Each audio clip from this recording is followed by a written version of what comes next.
অষ্টম শ্রেণীর হিন্দু ধর্ম। দেখো এখানে কি বলা হয়েছে। এই উত্তরটা আমি তৈরি করিনি, এটা আমি কালেক্ট করেছি তোমাদের জন্য। অনেকে কমেন্ট করতেছিল যে স্যার হিন্দু ধর্মের অ্যান্সার গুলা দেন, তাই আমি তোমার জন্য কষ্ট করে কালেক্ট করেছি। তোমরা অ্যান্সার গুলা দেখো। কাজ ১, গীতার আলোকে মতামত দিই। একক কাজ। গীতায় ভগবদ গীতা উল্লেখিত অনেক শিক্ষার মধ্যে একটি গুরুত্বপূর্ণ শিক্ষা হলো নিঃস্বার্থ সেবা, পরার্থপরতা। গীতার 3.19 শ্লোকে বলা হয়েছে। তারপর দেখো কি বলছে। কর্ম কেবল ইহ জগতের জন্য নয়, পরলোকের জন্য হওয়া উচিত। এই শিক্ষা থেকে বোঝা যায় যে আমাদের কর্মে পরার্থপরতার গুরুত্ব আছে। জন্মদিনের উদযাপনের সময় আমাদের বন্ধুর জন্য কিছু মনে আমার আনন্দ সাফল্য অন্যের সঙ্গে ভাগ করে নিচ্ছি, এতে বন্ধুত্ব আরো দৃঢ় হয়, সবার মাঝে সুখ আনন্দ ছড়িয়ে পড়ে। এটা ছিল তোমাদের কাজ ১। তারপর দেখো তোমাদের কাজ ২ হচ্ছে ধর্মগ্রন্থের নির্দেশনা মেনে চলে। এটা হচ্ছে তোমাদের দলগত কাজ। গীতার শিক্ষা অনুসারে জন্মদিন উদযাপনে নিজের বন্ধুকে বেশি খুশি করতে পারে একটি মহৎ কাজ। দলীয় আলোচনায় আমরা সিদ্ধান্ত নিতে পারি যে আমাদের বন্ধুদের সঙ্গে মিলে কারো জন্মদিন উদযাপন করার সময় বিভিন্ন জনকল্যাণমূলক কাজ করতে পারি। তারপর দেখো কি আছে।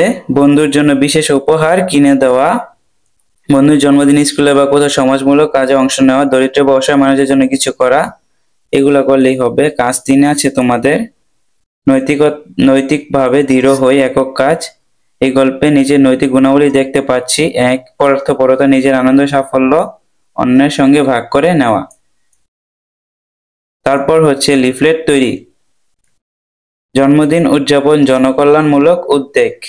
জন্মদিন উদযাপন সাধারণত পায়েস খেয়ে, কেক কেটে, নিয়মিতদের আপ্যায়নের মাধ্যমে হয়, কিন্তু আমাদের জন্মদিনকে আরো স্মরণীয় করে তুলতে জনকল্যাণমূলক কাজের মাধ্যম। যেমন আমরা কি কি করতে পারি।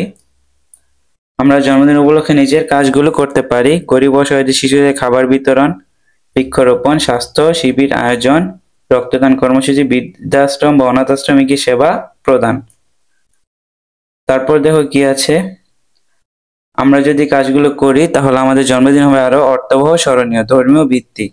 ভগবত গীতার অনুসারে আমাদের উচিত সুখ অন্যের সঙ্গে ভাগ করে নেওয়া, এতে পরার্থপরতা মানবিকতা বৃদ্ধি পায়।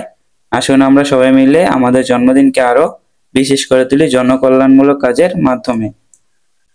তারপর দেখো কি আছে। ২ নম্বর হচ্ছে সহানুভূতি, বন্ধুর আনন্দকে নিজের আনন্দ মনে করা। ৩ নম্বর নম্রতা, নিজের চাওয়া থেকে সরে অন্যের জন্য কিছু করতে চাওয়া। একটি ব্যক্তিগত অভিজ্ঞতা কি। আমি একবার একটি ছোট শিশুকে দেখছিলাম যার কোনো পেন্সিল ছিল না। আমি আমার পেন্সিল তাকে দিয়েছিলাম, এতে সে খুশি হয়েছিল। আমি মনে করি গীতার শিক্ষা অনুসারে আমাদের সবার উচিত নিজেদের সম্পদ অন্যের সঙ্গে ভাগাভাগি করা এবং সবাইকে খুশি রাখার চেষ্টা করা।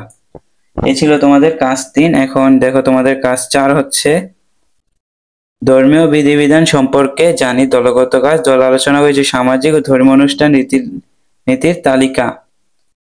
যেমন তোমাদের বিভিন্ন তালিকায় কি উৎসব অনুষ্ঠানের নাম, উৎসব অনুষ্ঠানের রীতিনীতি, জন্মদিন, জন্মদিনে পায়েস খাওয়া, কেক কাটা।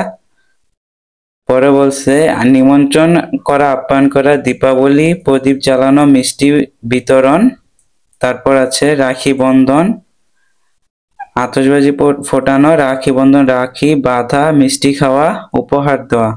কাজ ৫, লিফলেট তৈরি করে দলগত কাজ এবং একক। এটা তোমরা দলগত এবং একক কাজ হিসেবে করবা। আশা করি হিন্দু ধর্মে যারা আছো তারা এতটুকু পর্যন্ত বুঝতে পারছো। তোমরা নোট করে নাও, তোমরা কালকে এটা মুখস্থ করে নিও, এক্সামে দিয়ে দিও। এ পর্যন্তই ছিল।